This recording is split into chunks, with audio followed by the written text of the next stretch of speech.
do you weigh? Thanks, guys. Enjoy.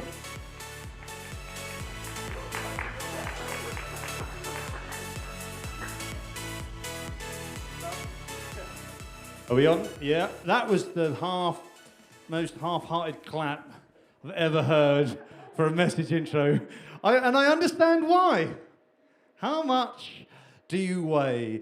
Yes, you heard me right. Well, it is the best week to ask it, isn't it? Just after Christmas. It is the best week to ask it if you want to generate any sort of motivation for something, the weeks after Christmas. How much do you weigh? And you think, you can't ask that. Some people in here, you're like, you can't ask that. You don't ask that question to anyone. I do regularly. Especially in church, especially in January, the first week back. How rude.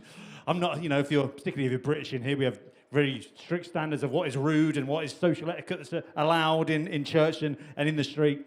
And asking someone how much they weigh is not. And you might think that's rude and you're not going to answer it. Well, I will for you. We weighed you all in as you came in, you didn't know. So, don't worry, I didn't.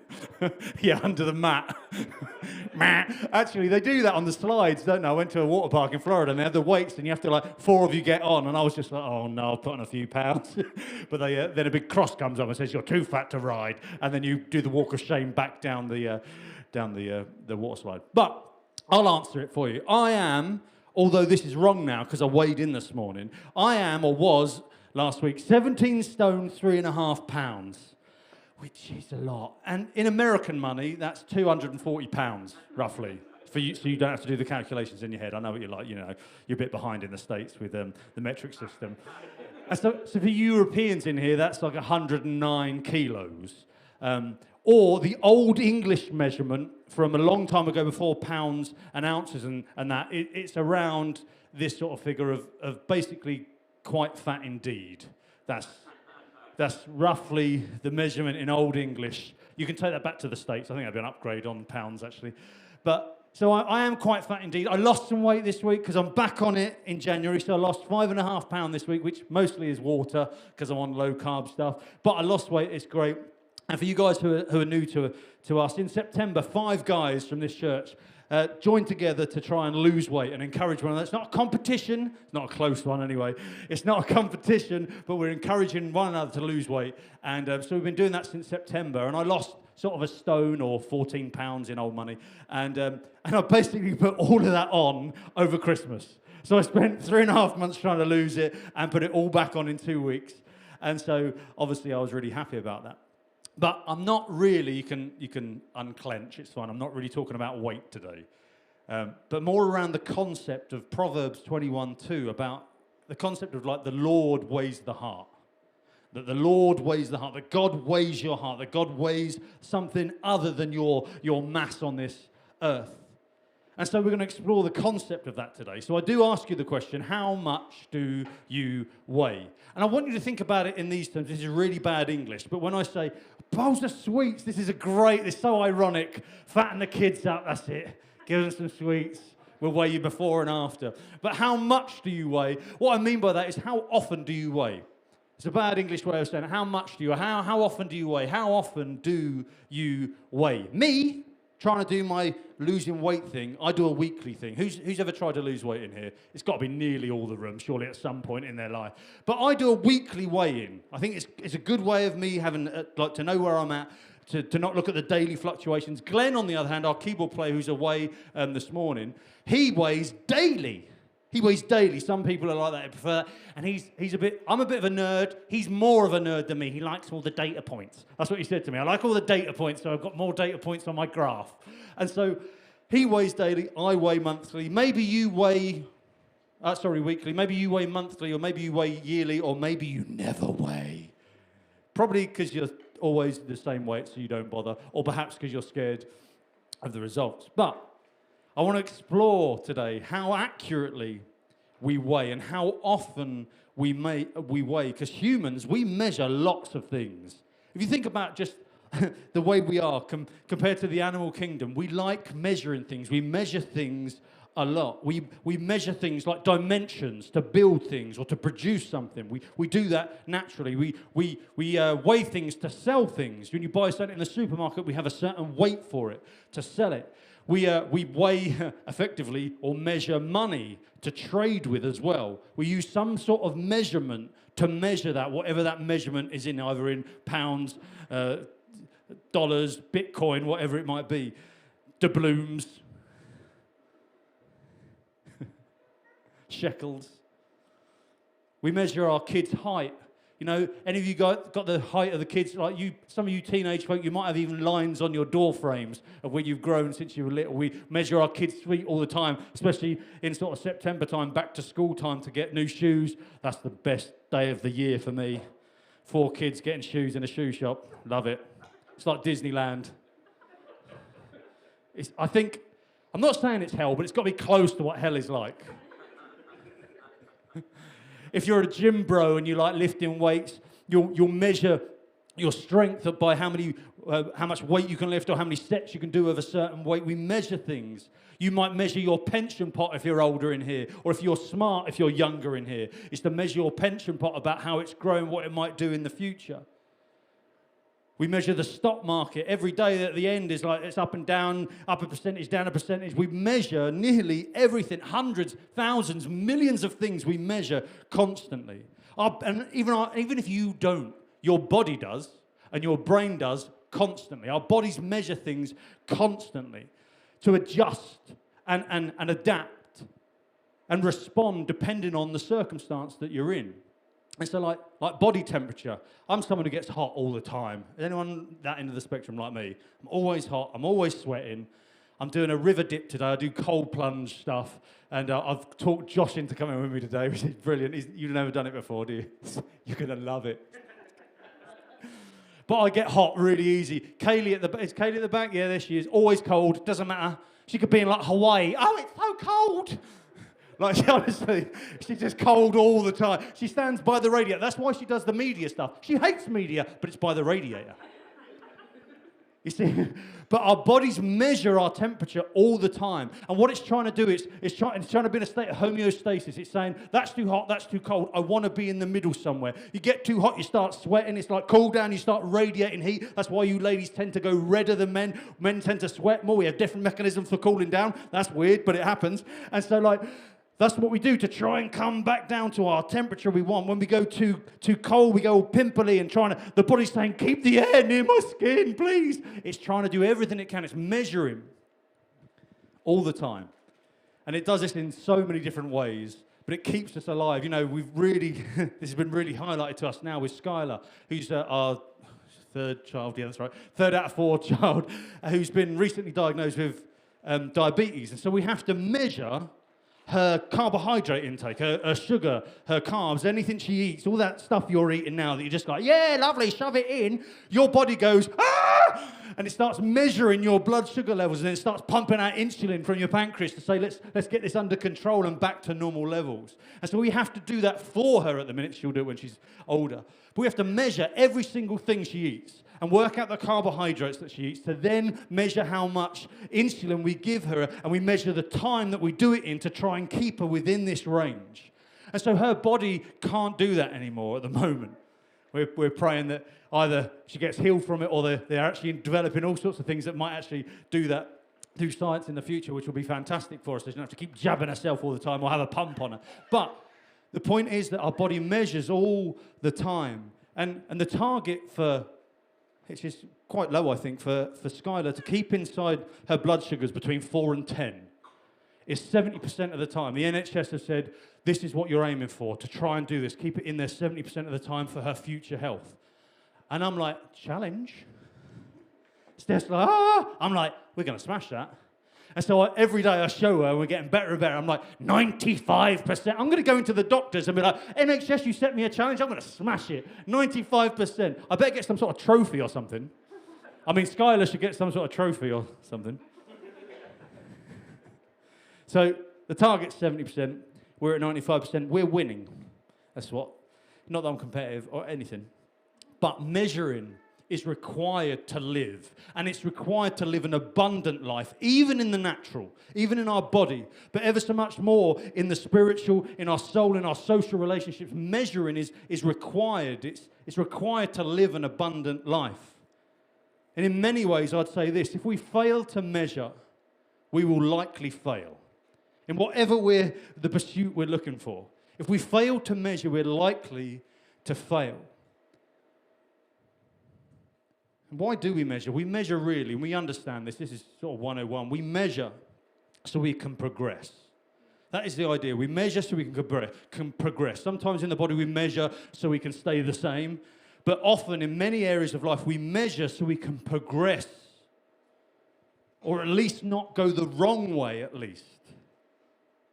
So like I told you about the 5 guys story, September until now. 3 of us in the last 4 weeks have been heading in the wrong direction. So for 3 months, 2.5 months, 2 months, different for each of us, all heading in the right direction with our weights to our targets. But the last few weeks, we've all been heading in the wrong direction.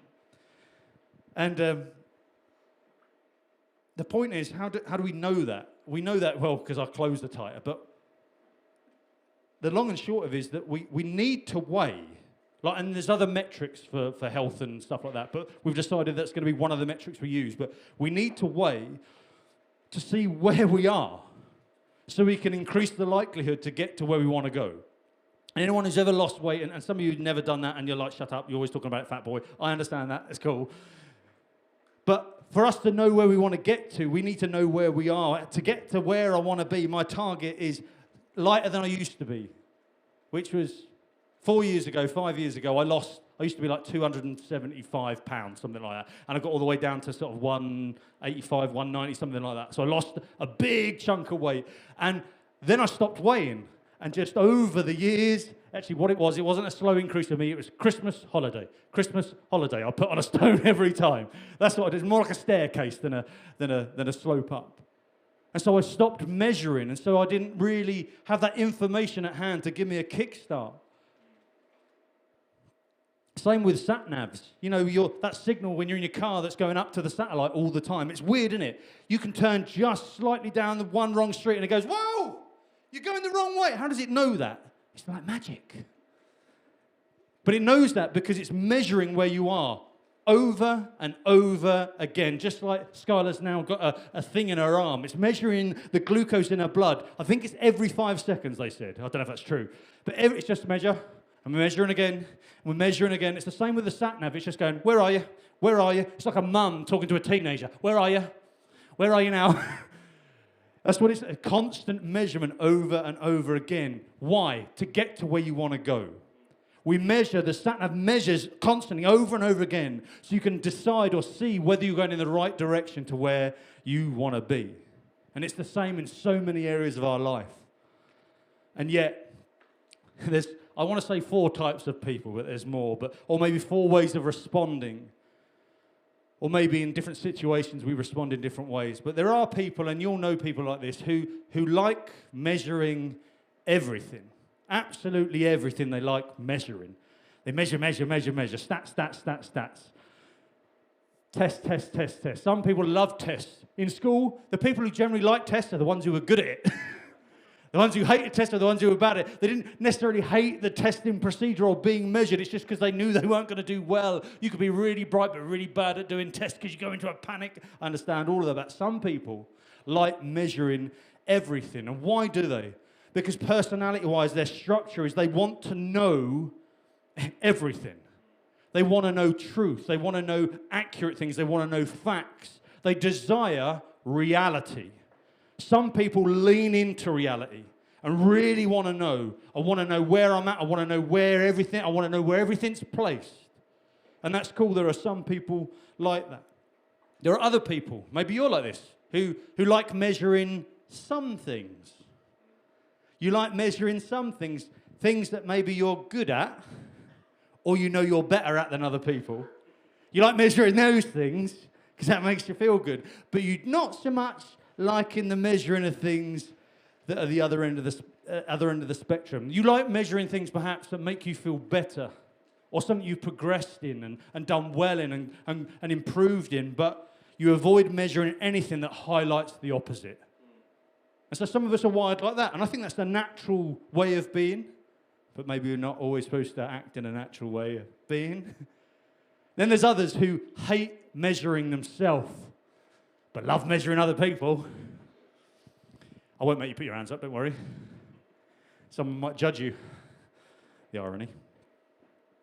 Some of us hate measuring anything about ourselves, but we're flipping got a degree in measuring other people, a degree in measuring everything. Even if we don't understand what we're measuring, we give them a number.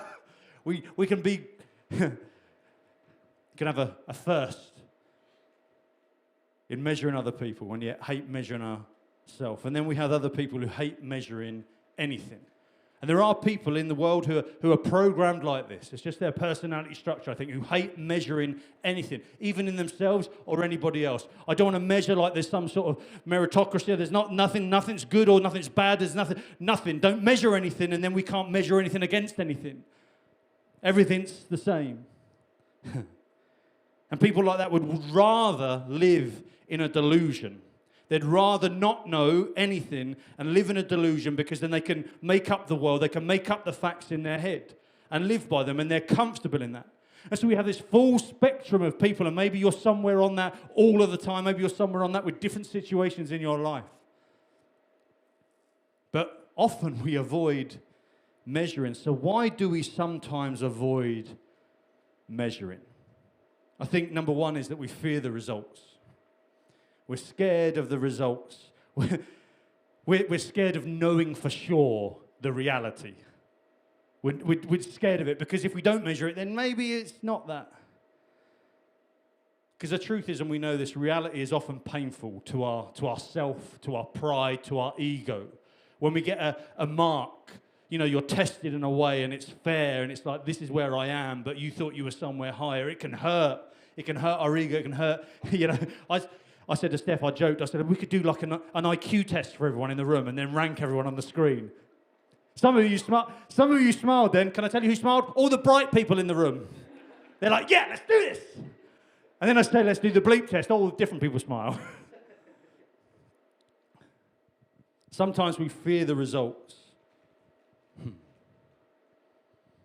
Some of us prefer to live in that delusion.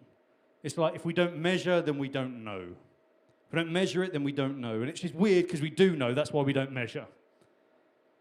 But it says in 2 Corinthians 13:5, I'm reading from the NIV for this one, it says this: examine yourselves to see whether you're in the faith. All right, and this is quite a big topic, maybe we could do a whole message just on this. It says, test yourselves. Do you not realize that Christ Jesus is in you? And then I love the way that Paul just throws this on the end casually. Unless, of course, you failed the test. It's like saying, we understand that maybe we won't take the test because maybe we understand that we might fail the test. Now, maybe that's smart in some areas of life. Don't take your driving test before you've had any lessons. That's probably quite smart for you young people. Have a few lessons before you ever go at that. It's probably a good idea. The other thing, why we don't measure things sometimes, is that we fear others knowing the results. For some things in our life, we already know, but we wouldn't want to measure it in front of other people, because then other people would know. They'd know how rubbish you are compared to what you give off. Or if we'd done an IQ test, you'd realise, actually, I've been faking it all the time. I learn big words at the start of the day and I just try and drop it into the conversation. I don't even know what they mean. Maybe we fear other people knowing the results and judging us accurately. We want them to live in a delusion and play along with us about our delusion that we're making to protect our pride or ego. But perhaps the biggest one, the reason we don't measure, is, maybe for me, maybe not for you, is this: the fear of the potential required changes that the results may highlight. It's like, if I test this, if I weigh this, if I measure this, then I know for sure that's where it's at, and even I don't want to be there. That's why we reluctantly weigh in sometimes. Like, we have Weight Watchers who, it's not Weight Watchers, it's Slimming World, who meet here on a Saturday. And I'm sure there'll be people who come in who know they've had a rubbish week, they haven't stuck to their diet, they haven't done their exercise, and they come in and they reluctantly weigh in. And they don't want to do it because they know I'm going to have to change some things, and I don't want to change them things. So if I don't know, so what they do is actually then don't come. If If I don't wait, I'll wait 2 or 3 weeks, see if I can shift some of that off and come in, with no water at all. I don't have any salt. I'm like a boxer losing water weight so I can come in. Oh, I've lost weight. Don't have to make any changes. I'm on the right path. But so often we're fearful. We don't measure anything or examine ourselves because we know it will highlight to us, you need to change that. And so we don't look at it. We pretend we don't see it. And we all do it in some regard at some time. But the question really is, does avoiding measuring things ever help?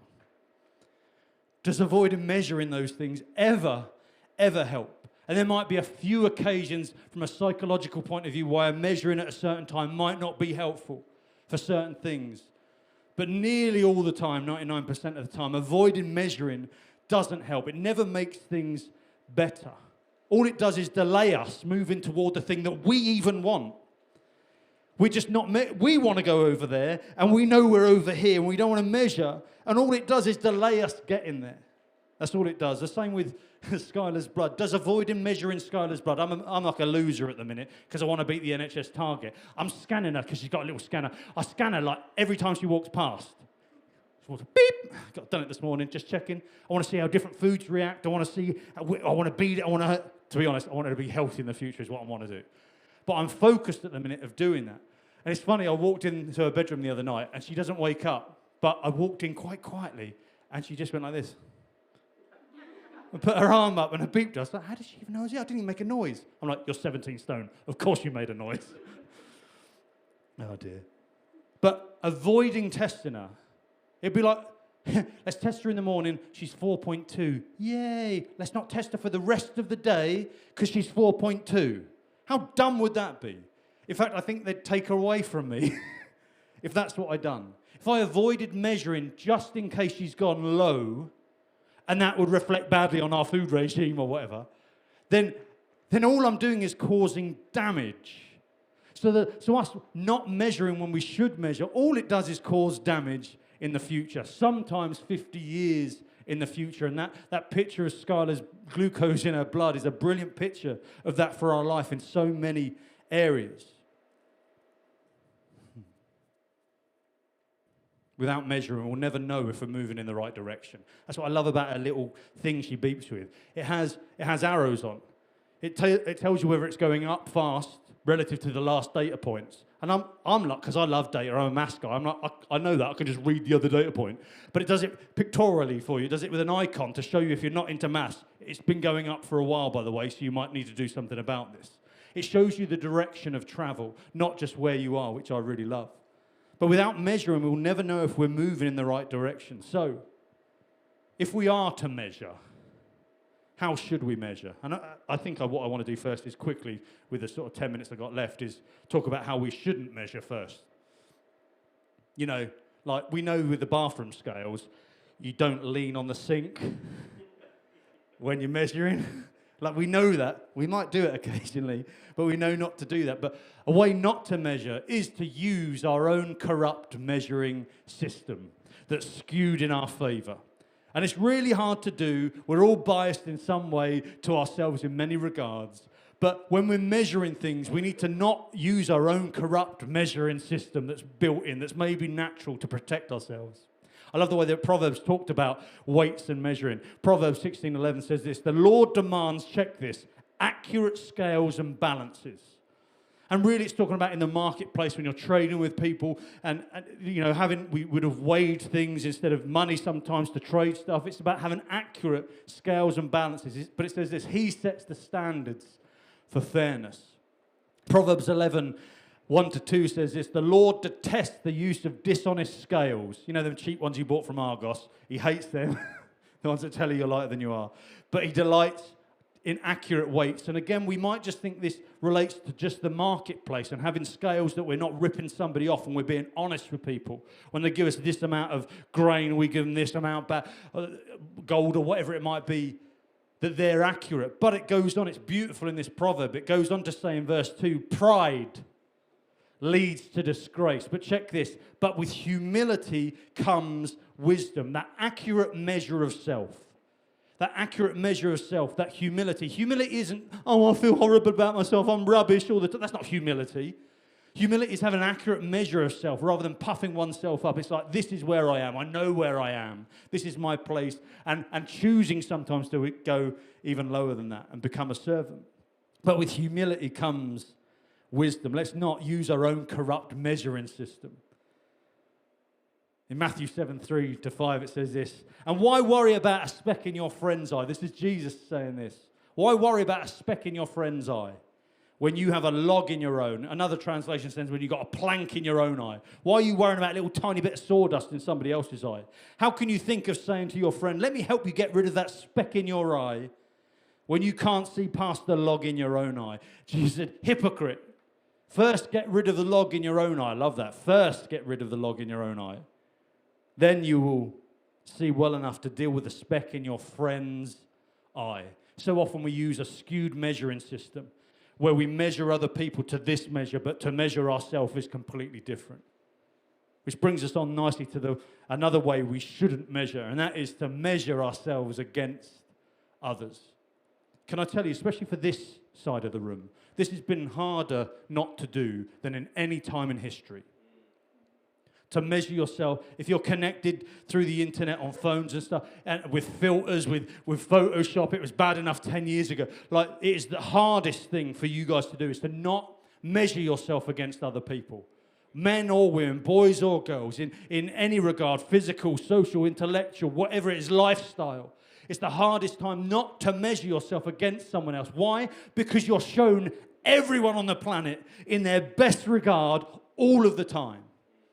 And do I think you should? No, I think it'd be smart of you not to use some of that some of the time. I'll do that another day. But it's so difficult not to do. Even you adults in here who didn't grow up with social media, you've just got Facebook that you go on once a month. It's so difficult not to do that. Or in the playground when she's talking about she goes to Florida every 3 months. It's really hard not to measure against other people in a positive or a negative way. And we do it for different reasons. Sometimes to feel better about ourselves. We measure against someone who's lower to make us feel better. You know, I'm not like that. Thank you, God, I'm not like that tax collector down there. It's just pride. Or the other end of the spectrum where you're envious or jealous and you're measuring against something that you're like, I wish I could be like that or have that. It makes you feel awful. Hardly any good ever comes out from that. You know, I'm a big guy down the gym, and I've been lifting my weights. I can look over sometimes, and there's quite a scrawny dude lifting like 20% more than me on a bench press. I'm like, how are you doing that? I could easily measure against that and be like, I'm rubbish.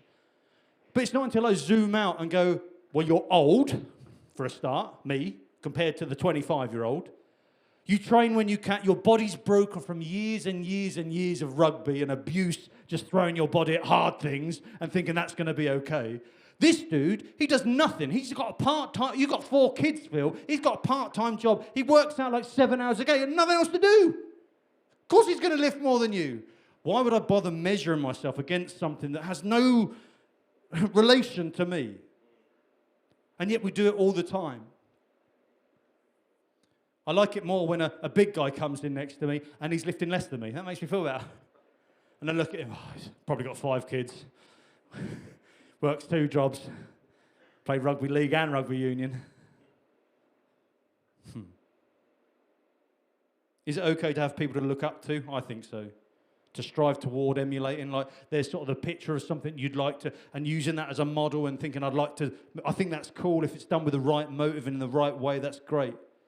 But advice I heard one time, which I think is great, is this. If you're going to measure yourself against someone else, then measure yourself against your past self. If you're going to measure yourself against anyone, measure it against you, but yesterday, or last month, or last year, rather than anybody else. And this is a great way of progressing in your life. And there's some things that, you know, just with age and stuff, you're always going to go in the wrong trajectory. You might slow that down. But in many other regards, measuring yourself against yourself is a much better idea than measuring yourself against other people you see online or as next to you or a kid in school.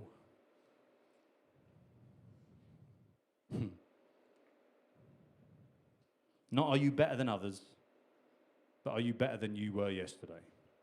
It's a much better metric. It doesn't work with everything, but it's a better starting point, a better default of measuring.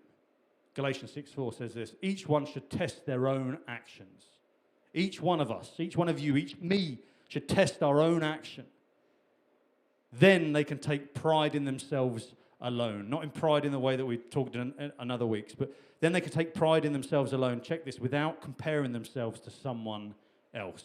Examine your own actions, where they're going, the trajectory of them, rather than comparing yourself to others. But the thing is, there's balance to this as well. This is really nuanced and tricky as well, because Proverbs talks about in Proverbs 21:2, a person may think their own ways are right, but the Lord weighs your heart. So it's like you can measure yourself against your past self. You can measure yourself and not compare to others, but your measurements are probably slightly inaccurate too.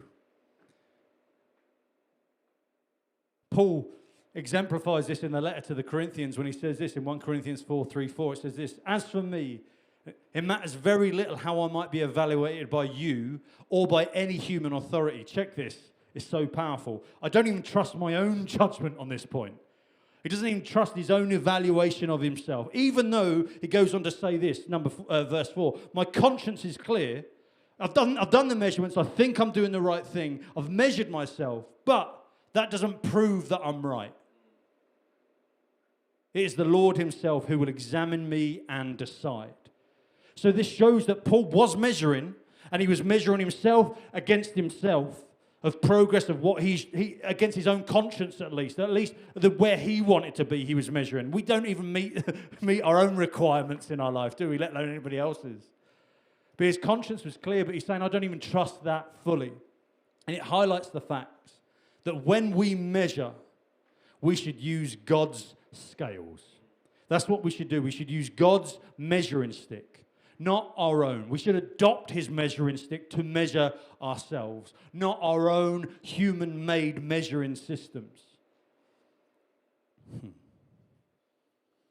And God will ultimately weigh us at the end. But now all we can do in this time when we're on earth is to measure ourselves effectively against the ideal that is Christ. That is who, if we're going to measure against somebody else, let's measure against Jesus.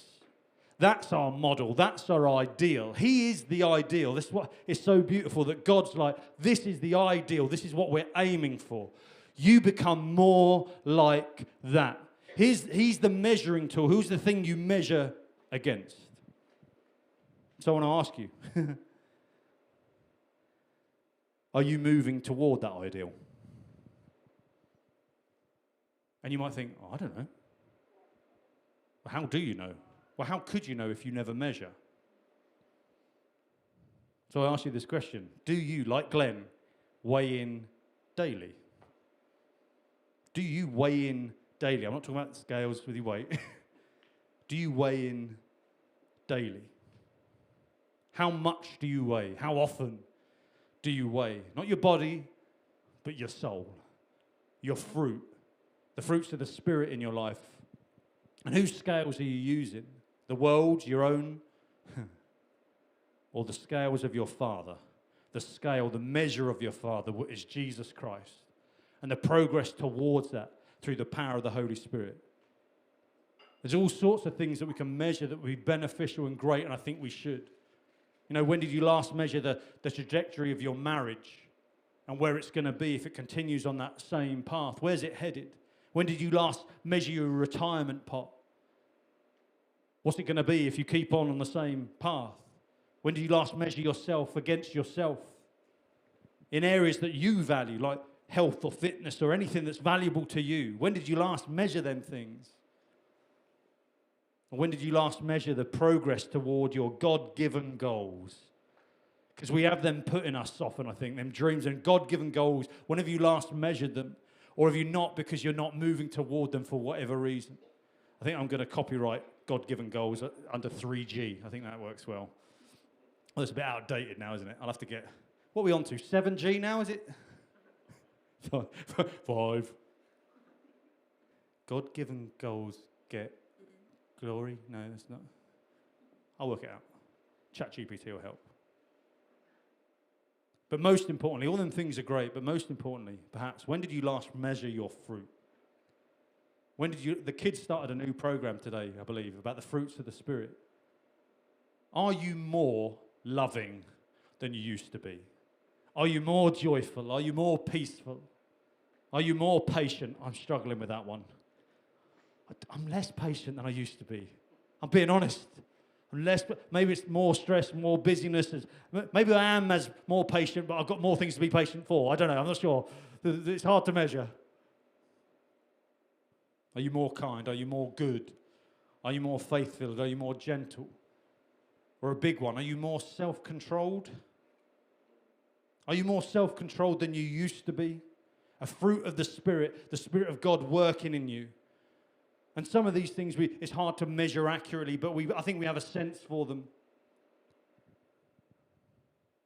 Have you progressed? Have you not moved? Have you gone backward? A nice way to put it is more like this. Are you more like Jesus than you used to be? Are you more like Jesus than you used to be?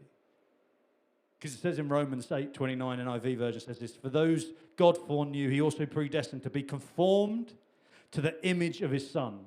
That means to look like Jesus. That's what we should be aiming for.